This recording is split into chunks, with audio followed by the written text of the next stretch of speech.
Good morning students, I am your maths teacher Sheetal Patel, Silver Bell School, Mansarovar, Palanpur.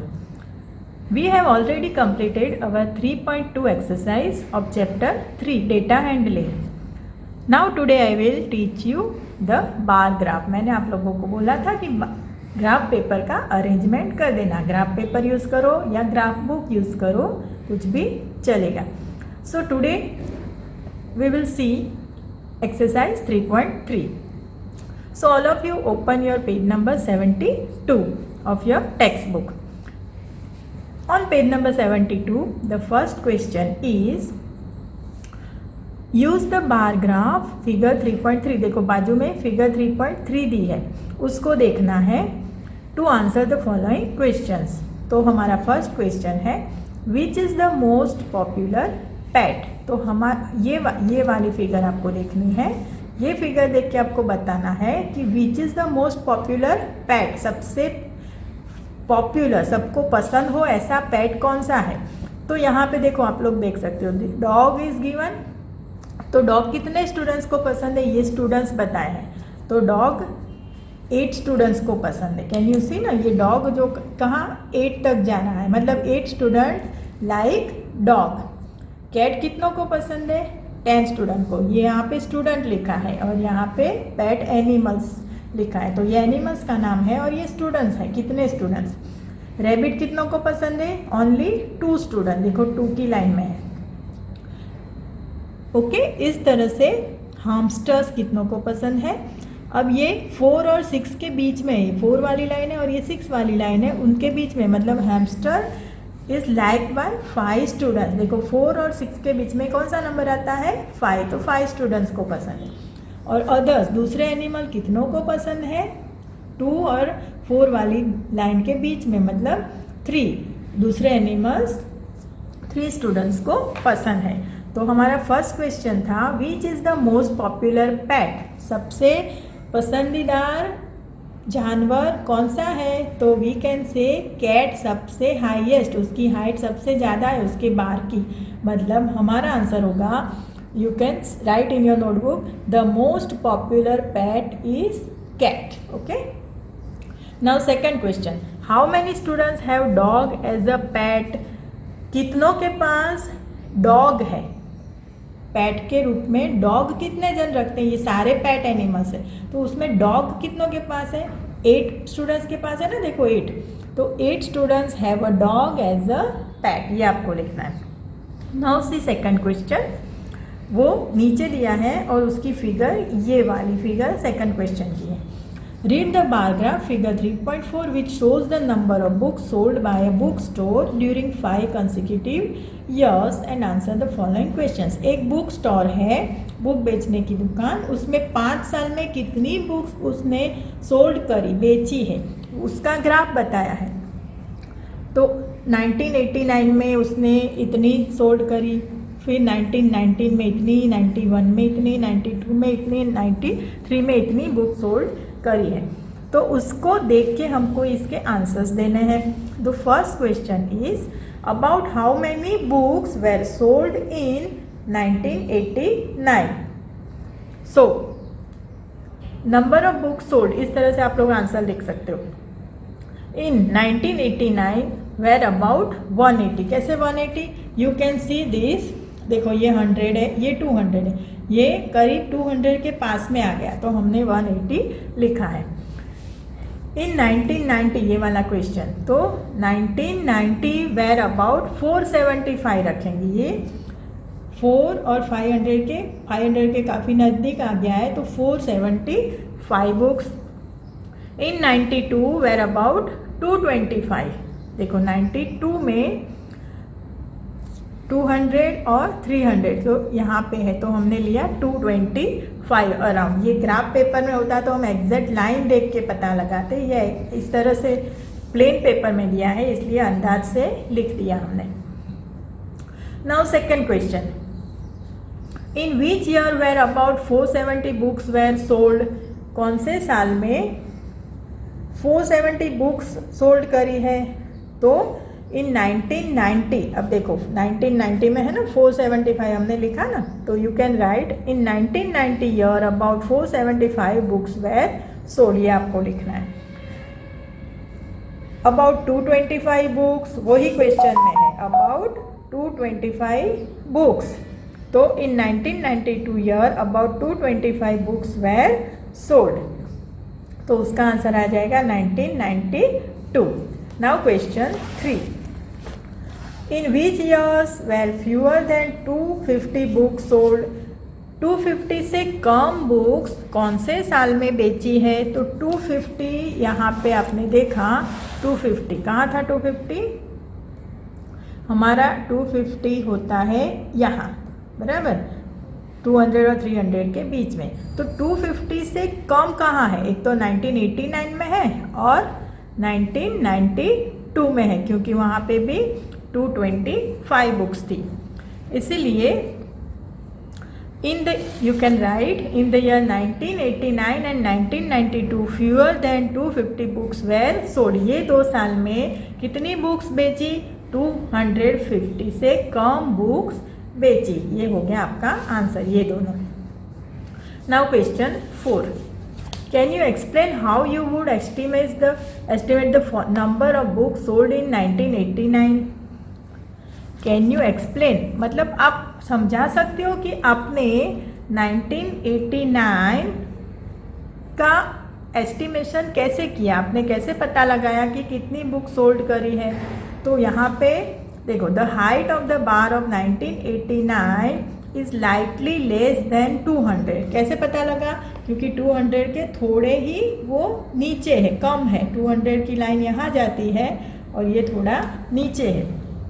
Therefore about 180 books were sold in 1989, इसलिए हमने सोचा कि 180 books होगी, बराबर। ये हो गए आपके क्वेश्चन 1 और 2 के आंसर्स।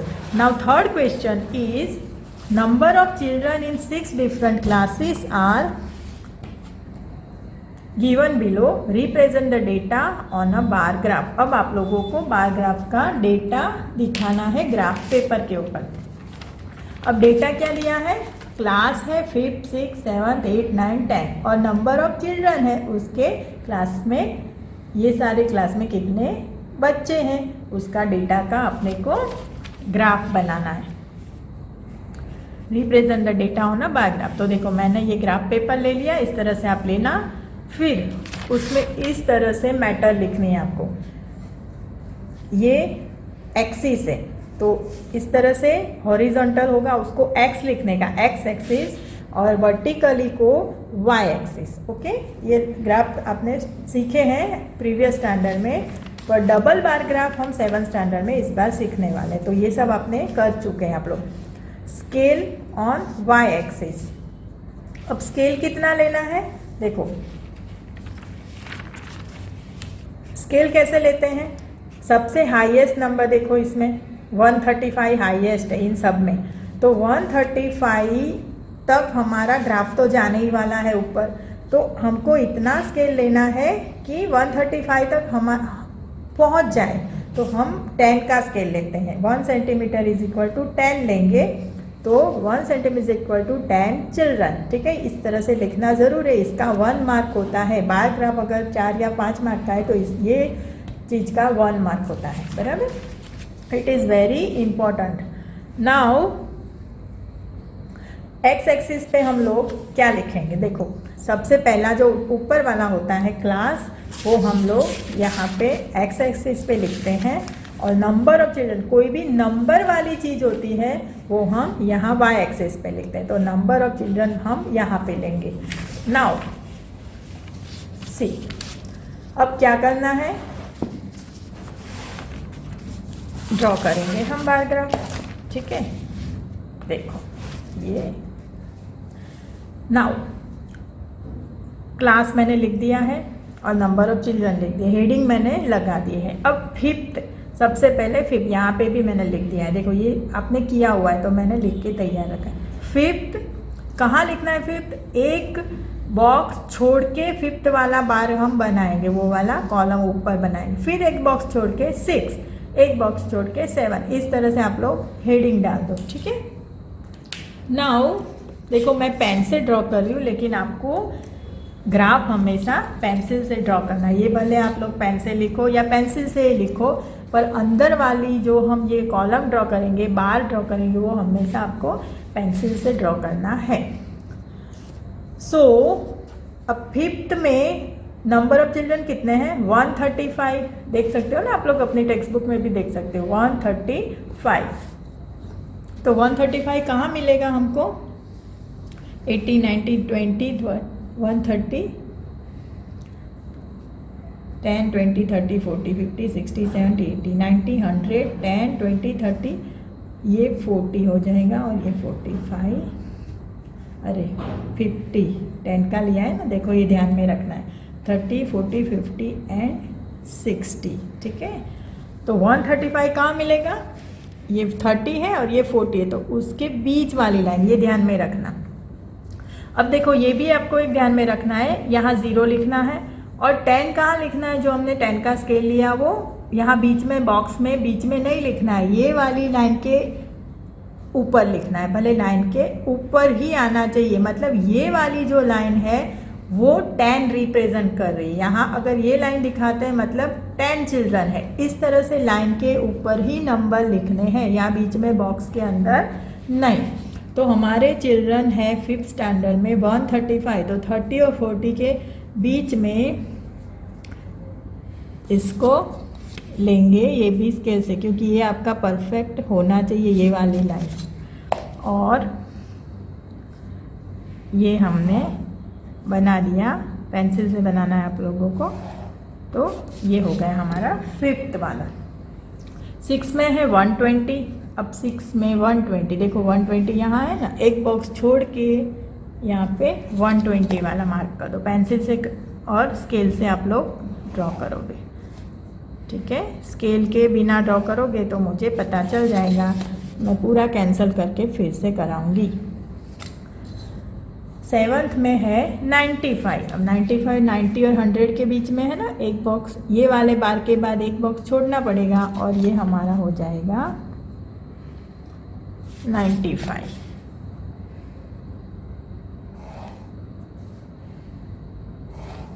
फिर 100, 8th स्टैंडर्ड में है 100, कहाँ है 100?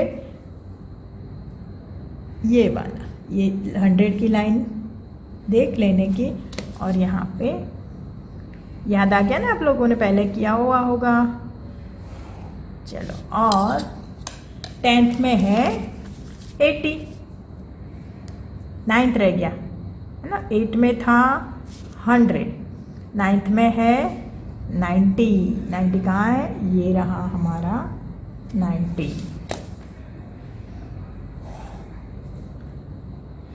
और 10th में है 80, तो ये 80 वाली लाइन यहाँ तक ले जाओ और लाइन ड्रॉ करके ये तुम्हारा बार बन गया। ये जो हमने खड़े खड़े कॉलम बनाया ना, उसको ही बोलते हैं बार। तो ये आपका ग्राफ तैयार है। Now you can make any design, ठीक है। इस तरह से जो बार है ना, उसमें कुछ भी डिज़ाइन कर लो, जो भी डिज़ाइन करो एक जैसी करनी है सारे, उसमें ऐसे लाइन करो या ऐसे ऐसे करो या ऐसे क्रॉस करो, बराबर। इस तरह से सारे ग्राफ में आप डिज़ाइन कर सकते हो। So this is your question number 3। इस तरह से आपको परफेक्ट, देखो नीट एंड क्लीन है ना मेरा ग्राफ, इस तरह से आपका क्वेश्चन 3 आप ग्राफ पेपर में अच्छे से ड्रॉ करना और रखना। जब भी स्कूल आओगे then you will show me, ठीक है। अब हमारा क्वेश्चन 4 जो है डबल ग्राफ, बार ग्राफ वाला। तो question 4, the performance of a student in first term and second term is given. Draw a double bar graph choosing appropriate scale and answer the following. अब यही है हमारा double bar graph जो हमारा इस बार का नया पॉइंट है। अब यहाँ पे भी मैंने एक्स एक्सिस वाई एक्सिस बना लिए, सब्जेक्ट ये वाले, ठीक है ना, टेक्स्ट बुक में देख सकते हो ना। ये सब्जेक्ट पहले दिया है इसलिए यहाँ, नीचे दिए हैं मार्क्स। देखो MM मतलब मैक्सिमम मार्क्स, 100 मार्क का एग्ज़ाम है फर्स्ट टर्म, तो ये मार्क्स हो गए, ये सारे मार्क्स दिए ना। परफॉर्म मतलब मार्क्स, तो ये मार्क्स का हेडिंग हो गया। अब करना क्या है, अब ध्यान से देखना।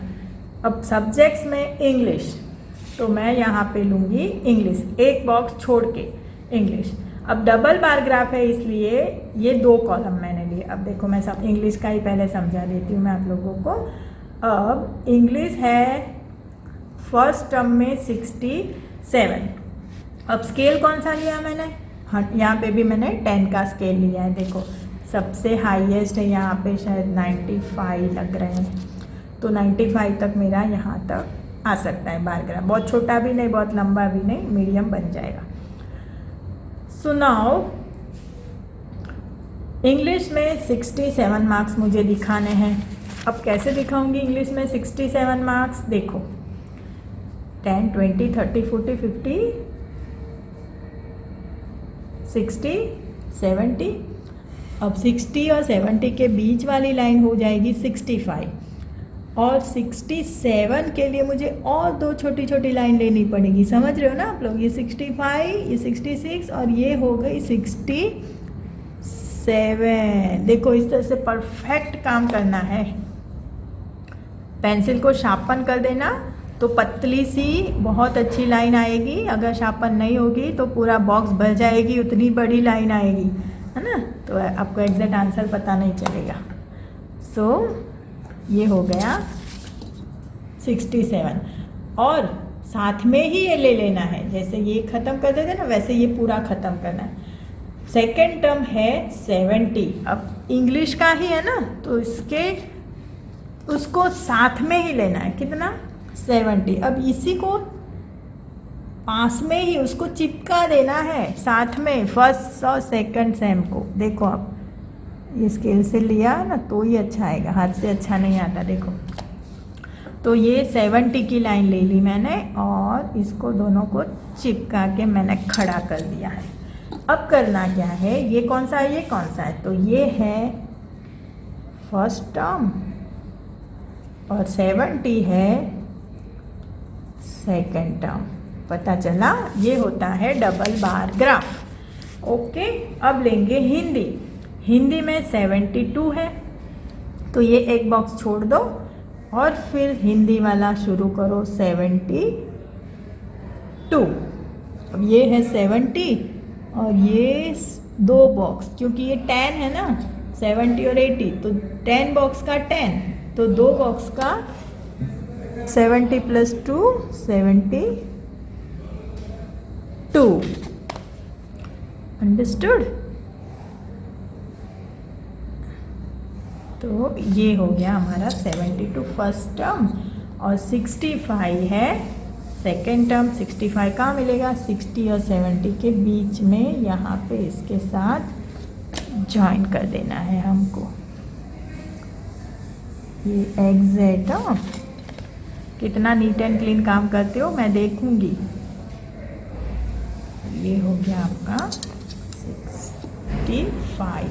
अब हिंदी है ना ये, तो अब इसमें लिखना है फर्स्ट टर्म और यहाँ लिखना है सेकेंड टर्म। ठीक है, ये भी पेंसिल से ड्रॉ करना है और सब कुछ पेंसिल से ही करना है, अंदर भी पेंसिल से ही लिखना है। अब आ गया हमारा मैथ्स। मैथ्स में पहले है 88, अब ये 80 और ये 90, तो 88 कहाँ आएगा, देखो ये बॉक्स छोड़ के ये लाइन जाएगी 88, यहाँ 90 के 2 स्टेप नीचे। देखो देख रहे हो ना, ये 88 वाली लाइन है, तो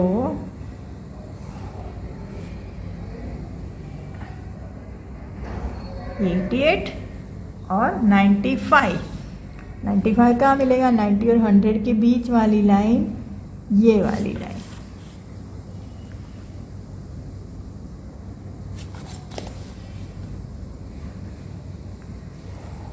ओके, और इसको ज्वाइन कर इस तरह से साथ में ही दोनों को, first term second term. Okay, फिर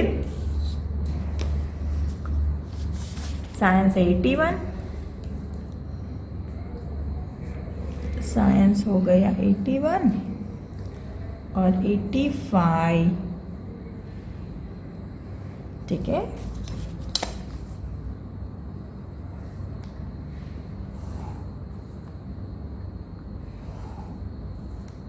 ये बोर्ड पे मज़ा नहीं आती, समझ में नहीं आता, इसलिए मैं इस तरह से वीडियो रिकॉर्ड करके आपको ग्राफ पेपर पे ही समझा रही हूँ। फिर है SS 73, ये है 70 और उसके ऊपर 3 बॉक्स, ये 73 और 75,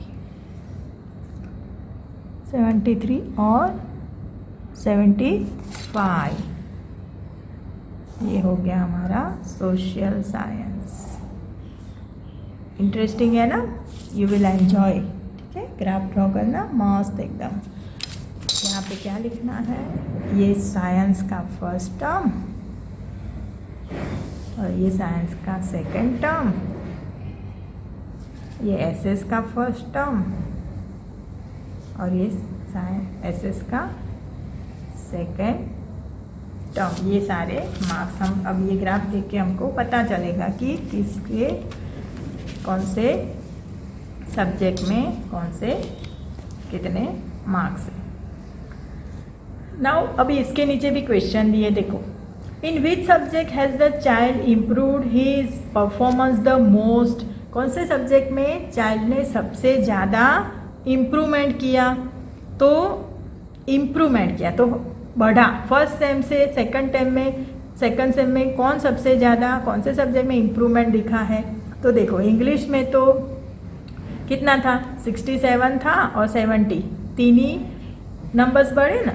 हिंदी में तो क्या हो गया, फर्स्ट सेम से सेकंड सेम में कम हो गए मार्क्स। मैथ्स में 88 से 95, हाँ ये सबसे ज़्यादा लग रहा है। साइंस में 81 से 85, 4 ही बढ़ा है, 73 और 75। सोशल साइंस में 2 ही नंबर बढ़े हैं, मतलब हमारा आंसर रहेगा मैथ्स की। मैथ्स में in maths the child improved his performance the most. ये बच्चे ने मैथ्स में सबसे अच्छा इम्प्रूवमेंट किया। फर्स्ट टर्म से सेकंड टर्म में उसके सबसे ज़्यादा मार्क्स कौन से सब्जेक्ट में बढ़े, मैथ्स में। तो वो आप लोग लिख देना कि इन मैथ्स, ऐसे लिख देना। चलो सेकंड क्वेश्चन लिख के आंसर लिख देना maths. Second question, in which subject is the improvement the least. Improvement है लेकिन सबसे कम है। देखो इम्प्रूवमेंट तो है लेकिन कम, तो कोई बोलेगा कि हिंदी में कम हुआ है, पर हिंदी में तो मार्क्स इम्प्रूव हुए ही नहीं है, कम हो गए, तो हिंदी नहीं आएगा इसका आंसर। इसका आंसर आएगा एसएस। कैसे, क्योंकि इसमें इम्प्रूवमेंट तो हुआ है लेकिन सिर्फ 2 ही मार्क्स का इम्प्रूवमेंट हुआ है, पता चला। तो इसका आंसर आएगा SS. In which subject is the improvement the least. सबसे कम इम्प्रूवमेंट कौन से सब्जेक्ट में हुआ, एसएस में। And third question, has the performance gone down in any subject. कोई भी सब्जेक्ट में क्या परफॉर्मेंस डाउन हुआ, परफॉर्मेंस डाउन हुआ किसी में, हाँ हिंदी में। तो हिंदी में परफॉर्मेंस डाउन हुआ, फर्स्ट टर्म से सेकंड टर्म में उसका परफॉर्मेंस डाउन हो गया, तो उसका थर्ड का आंसर आएगा हिंदी। ओके, इस तरह से उसके आंसर आप लोग कहाँ लिखोगे, ग्राफ पेपर के पीछे क्वेश्चन और आंसर लिख दोगे। Okay, so now I will give you homework. अब हम आपका क्वेश्चन 5 है वो आप लोग होमवर्क में करोगे और क्वेश्चन 6 भी आप लोग होमवर्क में करोगे। देखो 5 में क्या है, इसी तरह से डबल बार ग्राफ बनाना है। फेवरेट स्पॉट, यहाँ मैं आपको समझा देती हूँ। फेवरेट स्पॉट लिखोगे, यहाँ पे वॉचिंग एंड पार्टिसिपेटिंग, या ठीक है, एक्टिव वो वॉचिंग एंड पार्टिसिपेटिंग। फिर या फिर यहाँ पे आप लोग लिख सकते हो कंसीडर दिस डेटा।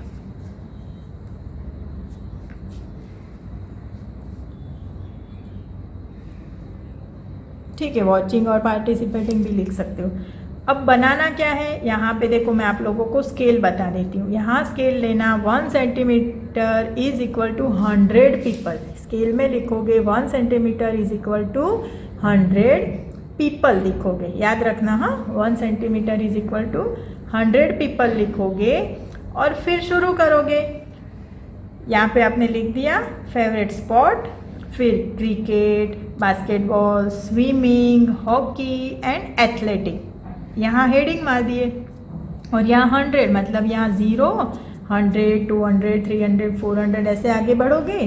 और फिर जैसे 1240 है तो 1240 कहाँ आएगा आपका, 1200 और 1300 के बीच में आएगा। वो 40 कहाँ आएगा, तो आप लोगों को एक एक नंबर काउंट करके गिनना पड़ेगा, ठीक है, वो बनाओगे। फिर उसके नीचे 620 बना दोगे, 620 यहाँ पे कहीं पे आएगा, तो एक इधर ऐसे जो दोनों को ज्वाइन कर देना है। और फिर पहले में लिखोगे वॉचिंग यहाँ पे और दूसरे में लिखोगे पार्टिसिपेटिंग, तो ये हो जाएगा आपका क्रिकेट। फिर बास्केटबॉल, ठीक है, इस तरह से आप लोग कंप्लीट कर देना। और फिर क्वेश्चन 6 है, उसमें क्या दिया है पता है, इसमें दिया है टेबल 3.1 का जो मतलब स्टार्टिंग में ये पेज नंबर 57 है, और ये वाला स्टार्टिंग में फर्स्ट पेज पे ये चैप्टर की ये वाला एक आपको टेबल दिया है, तो इसका बारग्राफ डबल बारग्राफ बनाना है आपको। तो ये मैक्सिमम और मिनिमम, हम यहाँ पे फर्स्ट टर्म और सेकंड टर्म लिखा है ना हमने, इस तरह से आप लोग मैक्सिमम और मिनिमम मार्क्स लोगे। पर ये 8 है ना, तो आप लोग एक काम करना, आप इस तरह से बनाना, यहाँ y एक्सिस और यहाँ x एक्सिस, और फिर 2-2 करके लोगे तो आपके 8 सिटीज़ आ जाएंगे, बराबर। तो इस तरह से इसे हॉरिजॉन्टली बनाना, तो ही आपके 8 आ जाएंगे। और इसका स्केल क्या लोगे आप, अभी ये स्केल आप अपनी मर्जी से लेना, या फिर पता ना चले तो मैं बोल देती हूँ 10 का स्केल ले लेना, 1 centimetre is equal to 10 degree Celsius ले लेना, तो आपको बहुत इजी पड़ेगा। तो ये भी हो गया आपका होमवर्क, ठीक है, और फिर उसके क्वेश्चन भी कर देना। Okay, thank you students.